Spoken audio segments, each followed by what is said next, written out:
Warning: this video touches upon gaming issues that lead to a lot of opinionated discussion. So if you have any symptoms of know-it-all-itis or have noticed an increase in Reddit usage, please consult your doctor before watching. Thank you. Emulation. Whether you hate it or love it, it's something gamers eventually have to talk about. Between just using them to thinking that they are an absolute sin to use, there has been quite a split between how ethical it is to emulate games that normally play on real hardware. This split is amplified even more just in speedrunning specifically.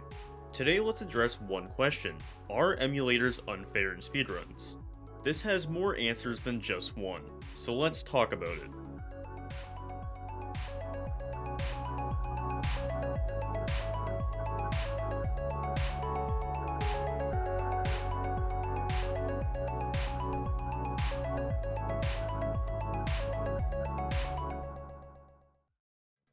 If you're looking for a direct answer to the question at hand today, then I'm sorry to say, it's quite more complicated than that. To make things as easy as possible, I would like to organize this video into 3 separate sections. First, we're going to talk about the pros. Why is emulation so great? Secondly, we will hit on the cons. What are the downsides of using hardware that emulate games that they weren't originally made for? And finally, we will wrap that all up together by discussing how different speedrun communities have tackled both emulators themselves, as well as specific features over the years. So strap in, because there's quite a lot to pick apart, and I will upset multiple people no matter what I say. While more people may find common ground on their dislikes, it's more important that we briefly discuss all the greatness that the concept of emulation has brought upon speedrunning, and even the gaming world as a whole.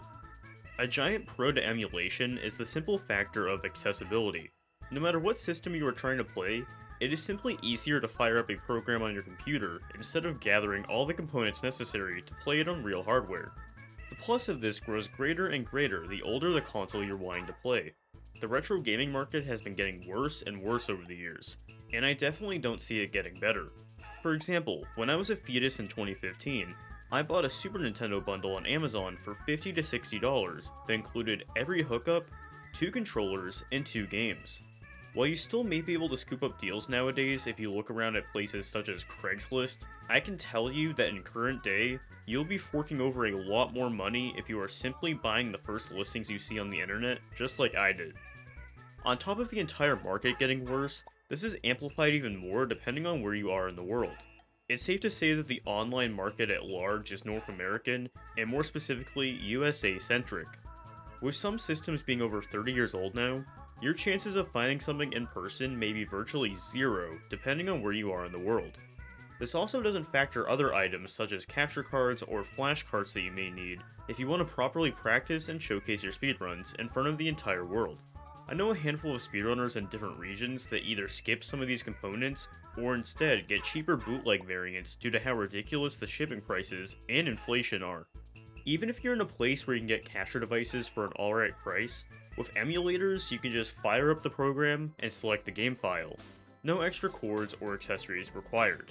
We're not going to talk about acquiring ROM files, cause I don't want Nintendo taking this down. Anyways, this leads to less headaches and less wires to deal with. Besides the cost of all the actual hardware, emulation also allows people to virtually play any game they want, no matter how much they physically cost. Little Samson may be a great speedrun, but no one is going to shell out $2,000 just to play it. Sorry. This also allows you to easily play a plethora of unreleased games that very little people have ever had the chance to play. For a solid 2 decades, it was the easiest way to play the unreleased Star Fox 2 that was scrapped in favor of Star Fox 64. Even if the games you are playing aren't that expensive or rare, if you decide to play a handful of games, you'll still be saving a decent amount of money. Even decent flashcards that let you play any game on a system tend to cost quite a bit. So either way, emulation is very cost effective. While this also can turn into a con, which we will talk about again later, emulation also allows you more freedom in terms of what controllers and inputs you can use. If you want to run NES games, you don't have to use the normal controller that ruins your thumbs after an hour. If you're feeling that quirky, you can even use your epic RGB gamer keyboard to play. One last really cool pro that may not mean much, but I also wanted to touch on, is emulation allows you a lot more potential for different ways to play the game. I've seen a few category extensions have categories that utilize the speed up function in emulators to run the game at 1.5 or even 2 times speed. Alright, we discussed all the good, so now let's get to all the negative things you probably expected me to talk about. I would say the biggest elephant in the room that I should speak about first is the entire concept of cheating.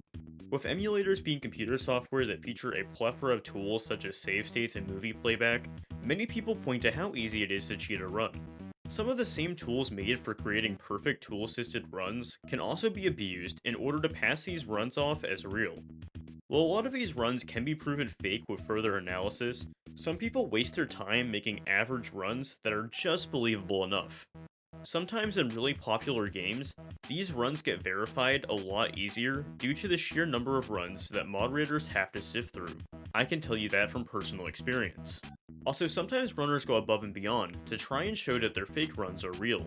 Probably the most infamous I can think of is Lee SDA in Yoshi's Island, who would stream a bunch of runs, but in reality was just playing back a bunch of pre-recorded movies. One of the biggest keys to his downfall was him stupidly having a controller cam, which if you take any care to look at, did not align with his inputs being shown in the game. Many people are also skeptical of others secretly using features such as turbo button inputs and run ahead, which tries to emulate input delay, which is a typical issue in emulation. A lot of these things I am mentioning overlap with the final part of today's video, but before we get to that, another big issue people claim is that alternate controller layouts using keyboards can give you an advantage.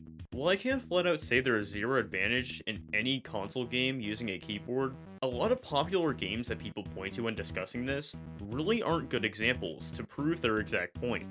For example, with the rise of keyboard players in Super Mario Bros., and even one of its top players using one, Nifsky, the YouTube and Reddit commenter army have become more and more vocal about how these runs aren't fair, and all that proves is that they have never ran or played the game before. Luckily these people are a minority, but they are quite a loud one. Starting out and even getting a pretty alright time, maybe even in terms of keyboard versus controller, but that shifts the better you get. Many top runners will tell you that at a high level, using a keyboard in Super Mario Bros. Is actually a disadvantage. Even Nifsky in his perfect 8-4 individual level run, due to the beginning inputs being infinitely easier, started with using a real controller, and then switches back to keyboard, which, yes, is allowed. Switching controller mid-run has been commonly accepted. The widest example of this is in Super Mario 64, where runners switch controllers just for Bowser throws. So now we have talked about both the good and the bad, but what have speedrunning communities at large done to combat the multiple possible problems sprouted from emulation? The easiest response most communities have made is to flat out ban certain emulators entirely. Over time, emulators have gotten more and more accurate, and it's pretty common to see every banned emulator list consisting of programs that were made over a decade ago. While not the only issue, a pretty common one is how different emulators handle lag. A lot of these older emulators virtually eliminated any lag that a real console would produce. There are newer emulators on these lists too, but we will connect that further to one of my further points in just a few moments. The second easiest thing for communities to do is simply ban different types of inputs. Pretty much banning any kind of input you can't do on real hardware is a safe bet. There are two types of inputs commonly banned. 1. Pressing left and right at once. While technically you can press both on real hardware to an extent, it was never intended on the original hardware, and can even give you an advantage when abused in older games. Number 2. Mapping one input to multiple buttons. Imagine if you could map the A button to 3 keys, and then abuse them in order to spam them for a trick that requires fast mashing. Obviously that wouldn't be fair. To combat both the issues of inputs and playing back recorded movies, there have been two common solutions people talk about: requiring an input display on screen, and showing the entire emulator window to prove you aren't playing things back. From what I've seen, these rules are mostly more encouraged rather than required. I've also seen these be required from players who have previously had a sketchy past. Probably the simplest solution to appeasing both console and emulator runners is simply splitting the leaderboards entirely. In the case of Super Mario 64, each category is split by console, virtual console, and emulator, since all three behave very differently. And hey, even Eminem's kart racing did this, so doesn't matter what kind of game. Something that is required by emulators no matter what the game is the banning of certain emulator functions such as save states. The list of banned features has only grown over the years, with emulators introducing more and more functions to make them as accurate as possible. The most controversial feature in emulation over the past few years has been run ahead. This allows less latency to anyone playing on emulators and modern TVs that don't handle older consoles as well. The best way to try and describe how run ahead works is that the emulator is constantly making save states, and it's trying its best to predict what you were actually trying to press at what time. It will load a state when you do controller inputs, and then fast forward briefly to try and make it look as natural as possible. While this may be great in casual play, in the lens of speedrunning, this shouldn't even be allowed in the slightest. Run ahead does such a good job at removing input delay that it can even be better than real hardware. Besides that, it also makes many games behave in ways that would never be possible in any other situation. Let's take a look at the game I'm most familiar with, Super Mario World. And oh boy am I about to burn some bridges here, strap your seatbelts in. There are so many examples of unusual behavior using run ahead in just this one game. People have pressed switches and not had them activate, as well as clearly dying and then instantly coming back to life. The most common thing you'll probably see is someone missing a door, and then a state load happens, and then it puts them back in front of the door, and you enter anyways. With run ahead, these results can vary based on how many frames you tell the emulator to use, but no matter what, you can get some pretty funky results. You'd think a feature that broke a game this much would be banned for competitive speedruns, but surprisingly to this day, there is still no official ruling on it for this game, even after debate upon debate. I've seen so many people argue that maybe we should allow run ahead but just set a limit to how many frames, and how the heck does that make any sense? Not sure if I'm crazy, but this is definitely a black and white issue. I know, I don't usually say that. But just think about it. It's like if a game allowed simultaneous left and right inputs, but no more than 5 frames of it. At that point, why are you even doing it? Another argument I've seen, oh, I've seen some Kaizo runners using it, so why can't we too? Well, guess what? That community is a completely separate thing. And if anything, I think allowing run ahead in Kaizo is even dumber, because doesn't that kind of ruin the challenging spirit of Kaizo? I don't know, maybe I'm the weird one here. But I don't care if you use it in a casual playthrough, like heck, I maybe would use it myself if I was on emulator, but we're talking about competitive speedruns. Why? Why can't we just be like Super Mario Bros, who just flat out banned it? No ands, ifs, or buts. 3Creepio even made a fork of Messin that removes run ahead just so you can use it for speedruns.